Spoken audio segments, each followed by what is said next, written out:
வணக்கம். பரபரப்பு மீடியா செய்திகளுக்காக நான் நிரோஷன்.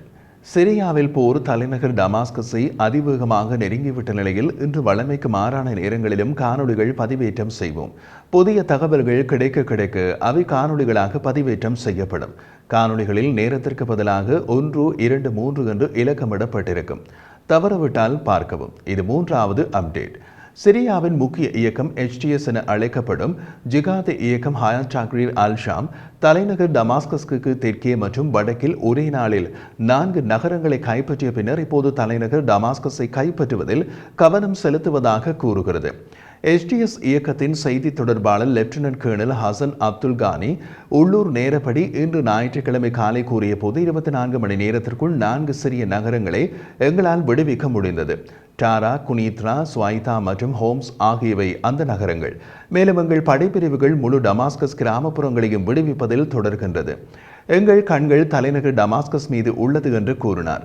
ஒரு விஷயத்தை நினைவில் கொள்ளுங்கள். சிரியாவில் ஆயுதமேந்திய எழுச்சி பல இயக்கங்களை உள்ளடக்கியது. வடமேற்கு சிரியாவில் தொடங்கி அலிப்போ, ஹமா மற்றும் ஹோம்ஸ் ஆகிய முக்கிய நகரங்களை கைப்பற்றிய இராணுவ நடவடிக்கை HTS இயக்கத்தால் மேற்கொள்ளப்பட்டது. டாரா, குனித்ரா ஆகிய நகரங்கள் டமாஸ்கஸ்க்கு தெற்கே உள்ளன. அங்கு HTS இயக்கம் இன்னமும் போய் சேரவே இல்லை. அந்த நகரங்களை கைப்பற்றியது கிளர்ச்சி படைகள். இவை அனைத்தையும் ஒருங்கிணைத்து இராணுவ நடவடிக்கை கட்டளைத்தளம் என்ற பெயரில் அழைக்கிறார்கள். அதனால் தான் விடுவிக்கப்பட்டதாக அனைத்து நகரங்களையும் குறிப்பிட்டது HTS இயக்கம். கடைசி 1 மணி நேரத்தில் ஹோம்ஸ் நகரை முழுமையாக விடுவித்ததாக இராணுவ நடவடிக்கை கட்டளைத்தளம் கூறியது. நேற்று சனிக்கிழமை ஒரு புதிய கிளர்ச்சி படை தெற்கு தாரா மாகாணத்தில் ஒரு புதிய தாக்குதலை தொடங்கியது. அவர்கள் தெற்கு கிராமப்புறங்களை கைப்பற்றிவிட்டு டமாஸ்கஸின் புறநகர் பகுதிகளை அடைவதற்கு முன்பு டாரா நகரத்தை விரைவாக கைப்பற்றினார்கள்.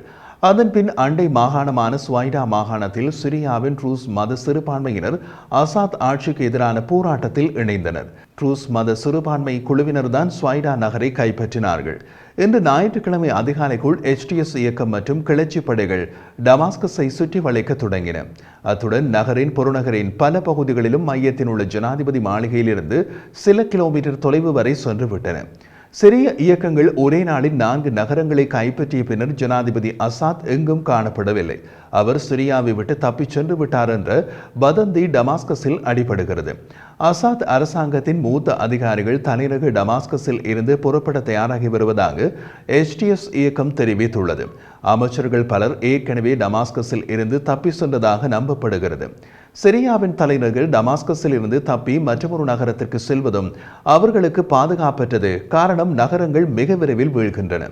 HTS இயக்கத்தின் செய்தி தொடர்பாளர் லெப்டினன்ட் கர்னல் ஹசன் அப்துல் கானி செய்தியாளர்களிடம் கூறிய போது, தலைநகர் டமாஸ்கஸில் உள்ள ஒரு மூத்த அதிகாரிகள் குழு எங்களுடன் தொடர்பு கொண்டு தங்களை பாதுகாப்பாக தப்பியோட அனுமதிக்குமாறு கோரிக்கை விட்டதாக தெரிவித்தார். அவர்களுக்கும் ஜனாதிபதிக்கு எங்கே என்று தெரியவில்லை என்று அப்துல் கானி கூறினார். இது சிறிய இராணுவ தளபதிகளிடையே நம்பிக்கையின்மையை ஏற்படுத்தியுள்ளது. துரோகம் மற்றும் புரட்சியாளர்களோடு ஒத்துழைத்தல் போன்ற குற்றச்சாட்டுகள் பரிமாறப்படுகின்றன என்று லெப்டினன்ட் கர்னல் ஹசன் அப்துல் கானி மேலும் கூறினார். நாங்கள் எப்படி டமாஸ்கஸ் எல்லை வரை வந்தோம் என்பதை அவர் விளக்கினார். ஒரு வாரத்திற்கு முன்பு இராணுவ நடவடிக்கை கட்டளைத்தளம் என்ற அமைப்பு உருவாக்கப்பட்டது. இதில் எம்முடன் இணைந்து செயற்பட விரும்பிய இயக்கங்கள் மற்றும் குழுக்களும் இணைத்துக் கொள்ளப்பட்டன. அதனால் தான் அதன் முன்னேற்றம் வேகமாக உள்ளது. கடந்த வாரம் அலிப்போவை கைப்பற்றிய பின்னர் எமது படைகள் வியாழக்கிழமை ஹமாவை கைப்பற்றியது. தலைநகர் டமாஸ்கஸ்க்கு செல்லும் முக்கிய M5 நெடுஞ்சாலையில் சென்றபோது நேற்று சனிக்கிழமை அதிகாலை ஹோம்ஸ் நகர் எல்லைக்குள் நுழைந்தோம். இப்போது தலைநகர் வரை வந்துவிட்டோம். இந்த வேகத்தில் எந்த ஒரு இராணுவமும் நகர்ந்ததாக சரித்திரம் கிடையாது என்று கூறினார். இதற்கிடையில் இன்று அதிகாலை டமாஸ்கஸ்க்கு தெற்கே இயங்கும் கிளர்ச்சி படை டமாஸ்கஸ் வாயில்களை அடைந்ததாக கூறினார்கள். இனி எமது அனுமதியின்றி யாரும் டமாஸ்கஸின் தெற்கு எல்லையை கடக்க முடியாது என்று தெற்கே இயங்கும் கிளர்ச்சி படை அறிவித்துள்ளது. மொத்தத்தில் தலைநகர் டமாஸ்கஸ் இயக்கப்படைகளால் மிக துரிதமாக முற்றுகையிடப்பட்டுள்ளது. ஒரே நாளில் கைப்பற்றப்பட்ட 4 நகரங்கள் எதிலும் சிறிய இராணுவத்தினர் யாரும் தென்படவில்லை. அமெரிக்க வெள்ளை மாளிகையின் தேசிய பாதுகாப்பு ஆலோசகர் ஜேக் சுலைவன் சிரியா நிலைமை பற்றி கூறிய போது, சிரியாவில் நடந்து வரும் உள்நாட்டு போருக்குள் அமெரிக்கா போக போவதில்லை. ஆனால் அங்கு IS இயக்கம் மீண்டும் எழுவதை தடுக்கும் நடவடிக்கை எடுக்கும். சிரிய இயக்கத்தின் மின்னல் வேக தாக்குதலுக்கு மத்தியில் அவரது கருத்துக்கள் வந்துள்ளன. அவர் மேலும் தெரிவித்த போது, நாங்கள் என்ன செய்ய போகிறோம் என்பது அமெரிக்க தேசிய பாதுகாப்பு முன்னுரிமைகள் மற்றும் நலன்களில் கவனம் செலுத்துவது சார்ந்ததாக இருக்கும். நடந்து கொண்டிருக்கும் உள்நாட்டு போரில் அமெரிக்கா எந்த ஒரு பக்கமும் இருக்கவில்லை என்றாலும் வடகிழக்கு சிரியாவில் IS மீண்டும் எழுவதை தடுக்கவும் பிராந்திய நட்பு நாடுகளுக்கு ஆதரவளிக்கவும் தேவையான நடவடிக்கைகளை எடுப்போம் என்று ஜேக் சுலைவன் மேலும் கூறினார். முதலாவது, விமர்சன ரீதியாக இது ISஇன் மீள் எழுச்சிக்கு இடமளிக்க கூடாது என்பதை உறுதிப்படுத்த நாங்கள் நடவடிக்கை எடுக்கப் போகிறோம். இரண்டாவதாக, எங்கள் கூட்டாளிகளான இஸ்ரேல், ஜோர்டான், ஈராக் மற்றும் பிற நாடுகளின் பாதுகாப்பை மேம்படுத்துவதில் எங்களுக்கு ஆழ்ந்த ஆர்வம் உள்ளது. நாங்கள் அதை செய்வோம். மூன்றாவதாக, சிரியாவில் ஏற்படக்கூடிய மனிதாபிமான சூழ்நிலையில் நாங்கள் கவனம் செலுத்துவோம். ஏனென்றால் அதை செய்ய எங்களுக்கு ஒரு கடமை இருக்கிறது என்று நாங்கள் நம்புகிறோம். ஜனாதிபதியாக தேர்ந்தெடுக்கப்பட்ட டொனால்ட் ட்ரம்ப் எந்த ஒரு சாத்தியமான ஆட்சி மாற்றத்திலிருந்தும் அமெரிக்கா விலகி இருக்க வேண்டும் என்று கூறியதை அடுத்து அவரது கருத்துக்கள் வந்துள்ளன. உக்ரைனில் நடந்த போரின் காரணமாக ரஷ்யாவின் வளங்களை மட்டுப்படுத்தப்பட்டதன் விளைவாகவே சிரியாவில் நடந்த நிகழ்வுகள் நடந்தன என்று பைடன் நிர்வாகம் நம்புவதாகவும் சுலைவன் குறிப்பிட்டார்.